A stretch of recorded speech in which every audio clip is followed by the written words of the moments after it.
All right, listeners, buckle up for a deep dive. Ooh, exciting. This one's a little different. Yeah. We've got excerpts from the Quran, Okay. chapters 3 and 4. Mm, Officially, they're numbered 73 and 74, right. but they're thought to be some of the earliest revelations. Oh, interesting. And you know what you asked us to do? Lay it on me. Analyze them. I'm intrigued. We're not here to argue about faith or anything like that. Right. This is purely about the text itself. Okay. Looking for inconsistencies, Mhm. shifts in voice, anything that might show us Gotcha. how this text maybe evolved over time. I love that approach. It's Yeah. a unique challenge, and I'm totally up for it. Okay. When you, Yeah. strip away all those layers of religious interpretations, they Right. can really reveal a lot about how they developed. Yeah. Potential contradictions Yeah. and, the human element woven right in. Exactly.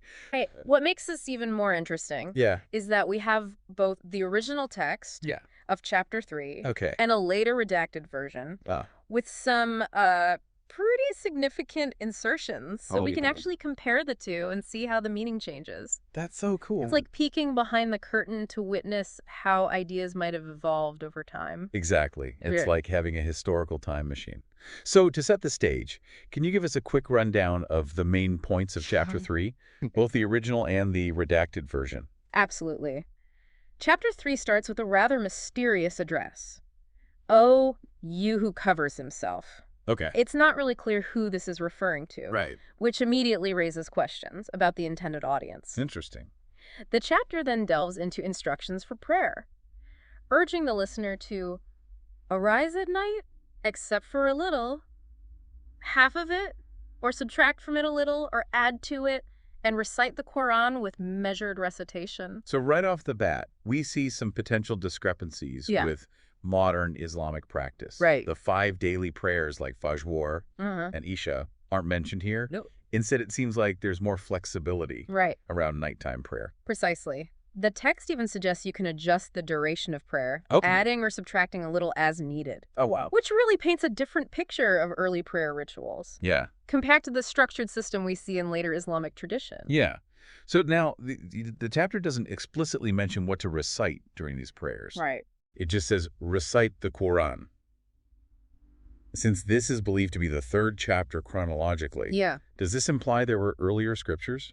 That's a great question. Unfortunately, the text itself doesn't give us a definitive answer. Oh, okay. The ambiguity leaves room for speculation. It's interesting. It definitely raises more questions than answers.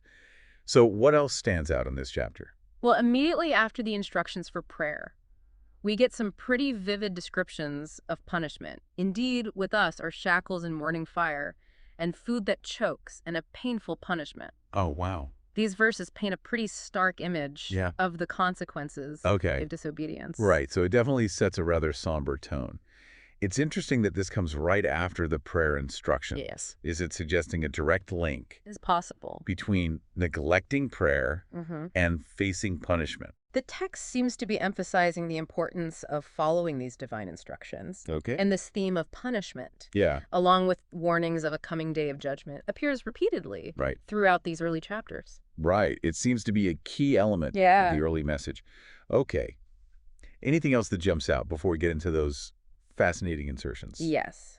There's a compelling comparison drawn between the prophet and a messenger sent to Pharaoh. Indeed, we have sent to you a messenger as a witness upon you, just as we sent to Pharaoh a messenger. But Pharaoh disobeyed the messenger, so we seized him with a ruinous seizure. Ah, the story of Pharaoh. That's a pretty powerful parallel Yeah. to draw. What do you think is the significance of invoking Pharaoh here?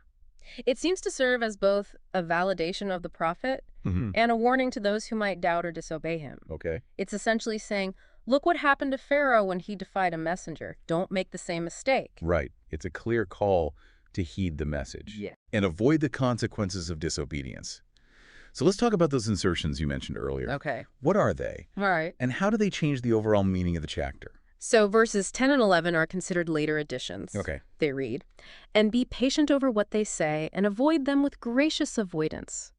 And leave me with the deniers, those of ease, and allow them respite breath a little. All right, break that down for us. What's the impact of adding these lines? Well, the original text had a sense of urgency, a call to immediate action. Right. Wake up and pray.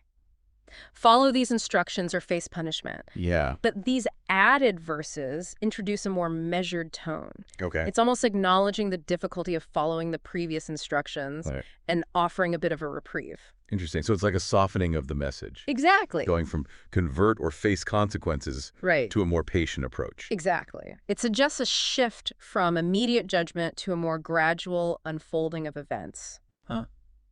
Now, there is another intriguing detail I noticed. In the original text of chapter 3, the name Allah doesn't appear even once. You're absolutely right. That's a very interesting observation. Yeah. It raises questions about how the concept of God might have been evolving during this early period. Yeah. Was the name Allah not yet central to the message? Or was God being referred to in a different way? Exactly. It's a curious detail that makes you wonder about the development of early Islamic thought. So before we dive into the biggest insertion, are there any other significant points in the original text we should touch on? I think we've covered the main highlights. The original text primarily focuses on the instructions for prayer, the warnings of punishment, Right. and the comparison to Pharaoh. Right. But the later insertions add another layer of a complexity that's worth exploring in detail. All right, let's get into it. What's this big insertion you mentioned? Okay. And how does it change the overall picture? All right. So the most substantial insertion comes at the very end of chapter 3 Okay. with verse 12, right? It's a lengthy addition that seemingly attempts to reconcile the earlier strict instruction about nighttime prayer with what might have been the reality of people's practices. Okay, so let's hear it. What does this verse 20 say, Right? and how does it change things?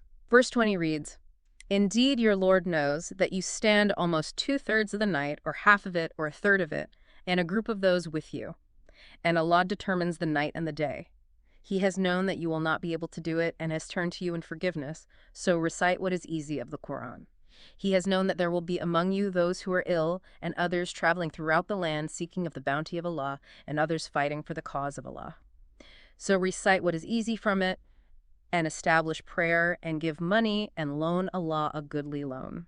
And whatever good you put forward for yourselves, you will find it with Allah. It is better and greater in reward. And seek forgiveness of Allah. Indeed, Allah is forgiving and merciful." Wow, that's quite a bit different from the concise verses that we saw earlier. Yeah. It almost feels like a completely different voice It does, doesn't it? chiming in. Yeah, and notice how it directly addresses the potential difficulty Right, of consistently praying for prolonged periods at night. right. It acknowledges that people might struggle Yeah, to meet those initial demands. right. It's almost like it's saying, hey, we get it, life happens. Yeah, You might not always be able to pray for half the night, and that's okay. right. It feels much more accommodating than the original instructions. Exactly. And instead of strict adherence Yeah. to a specific duration, Okay. it offers a more flexible alternative.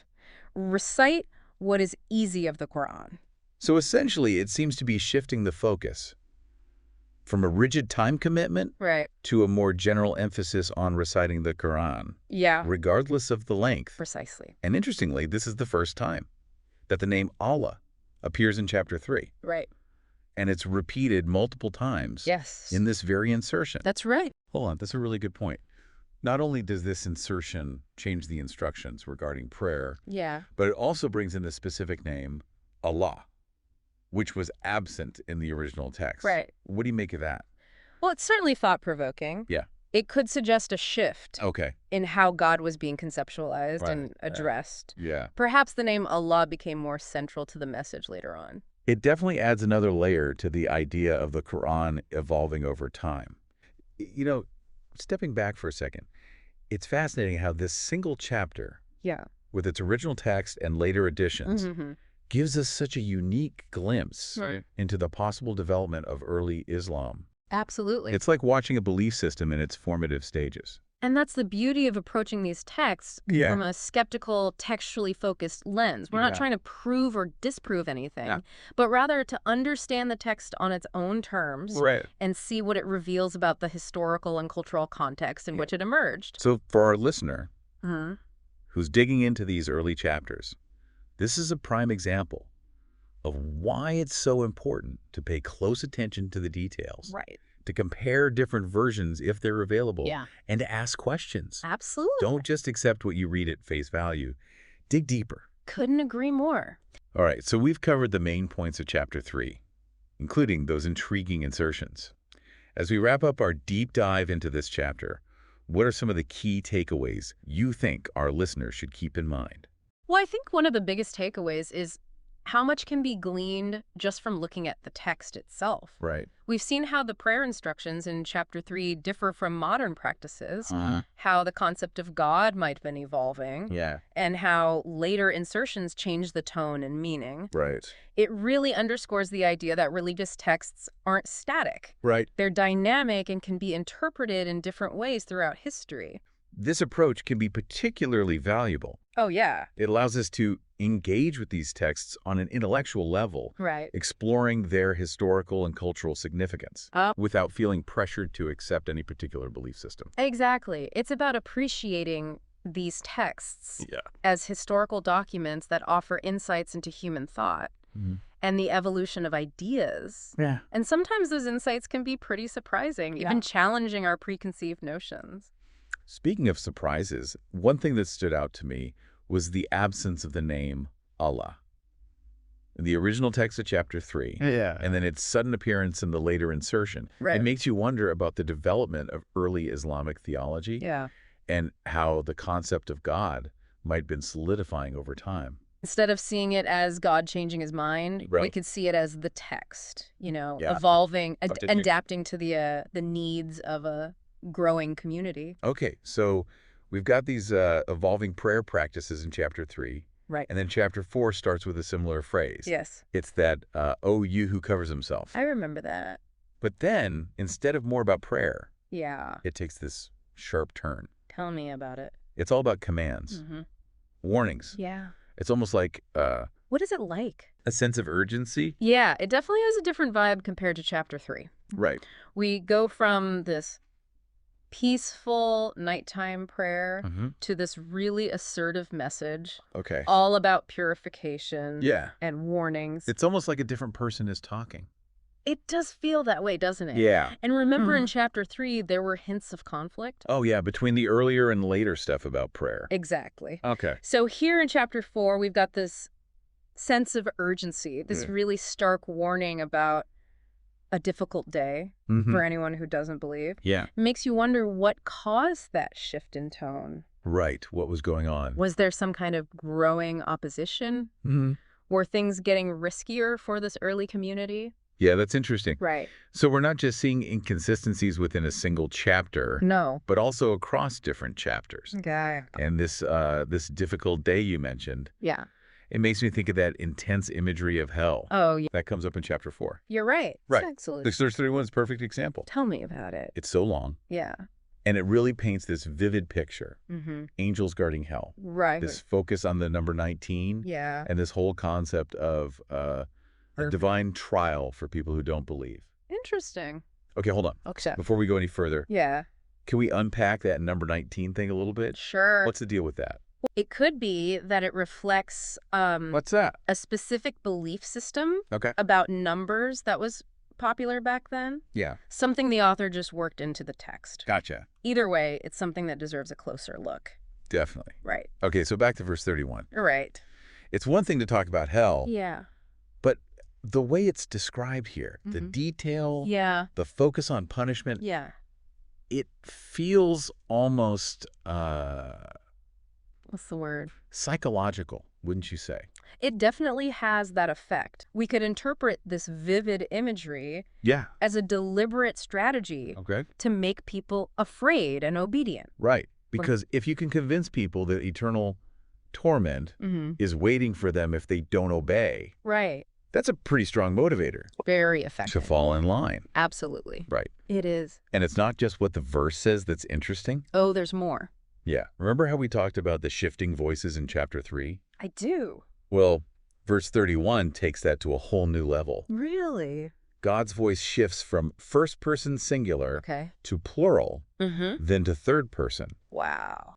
And that really challenges the idea It does of us. single unified revelation from God. Right. We might see this as evidence Yeah, it of does. human hands Mm-hmm. shaping the text, Interesting. weaving together Yeah. different sources or perspectives. That makes sense. Right. Yeah, it does. Definitely makes things more complicated. And it's not the only thing in this chapter What else? that raises questions. Okay. There's this interesting repetition. Oh. Like verses 19 and 20. Yeah, I noticed that. Almost identical. So what's up with that? Yeah.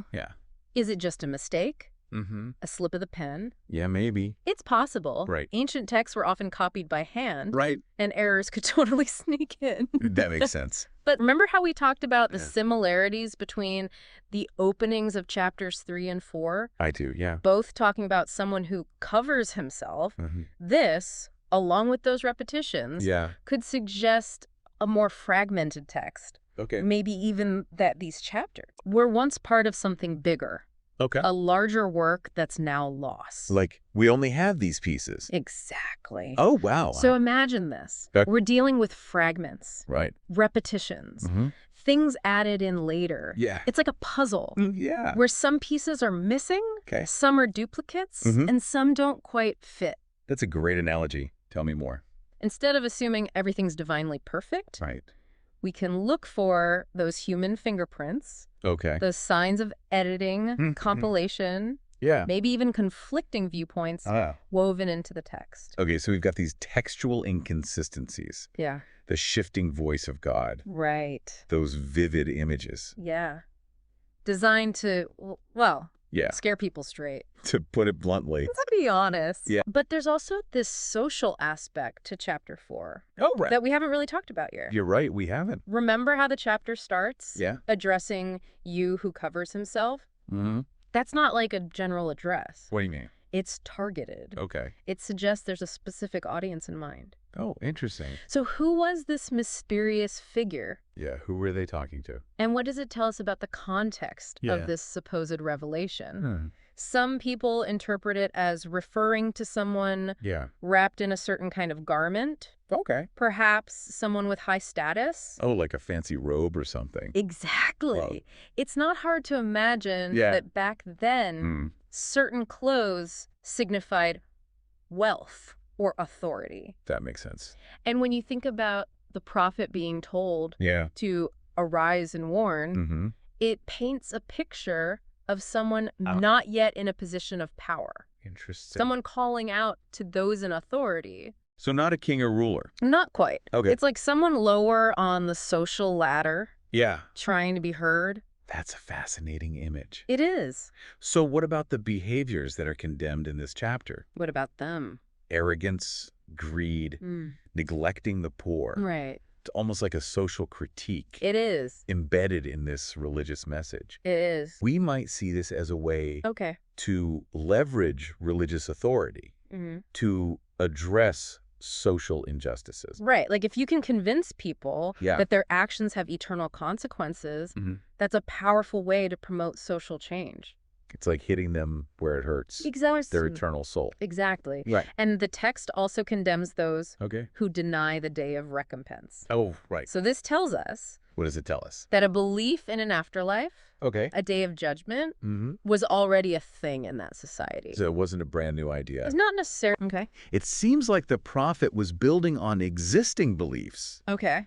but using them To do what? to address social issues. Oh, that's clever. It's amazing how much we can learn I know, right? from just a few verses Yeah, when we look at them with a skeptical eye, absolutely. asking questions. Mm-hmm. It shows you Yeah. that even ancient texts Yeah, are products of their time, they are, shaped by the people who wrote them and rewrote them. and rewrote them, right? Exactly. Yeah. So just to recap for everyone, Okay. we started with this idea Yeah. of analyzing chapter 4 of the Quran, Right. but with a skeptical eye. Mm-hmm. And we talked about that shift in tone Yeah. between the chapters, from the nighttime prayers of chapter 3 Right. to those, What? more forceful commands and warnings in chapter 4. Yeah, it was a noticeable shift. Makes you think something must have been going on. Yeah, like what prompted that change? Right. We also dug into those inconsistencies in the text. Oh, yeah. Like those repeated verses Mhm. and God's voice changing. Yeah, in verse 31. Like- And then we talked about that social dimension, Ow. Right. how these verses seem to be addressing social problems Yeah, condemning things like arrogance and greed. and neglecting the poor. Exactly. It's amazing what you can find I know, right? when you step outside that purely faith-based interpretation? Absolutely. What's one final thought-provoking question you'd leave our listener with? Given everything we've discussed today about the differences between the original text and the later insertions, do you think this suggests the Quran was a fixed and unchanging text from the start?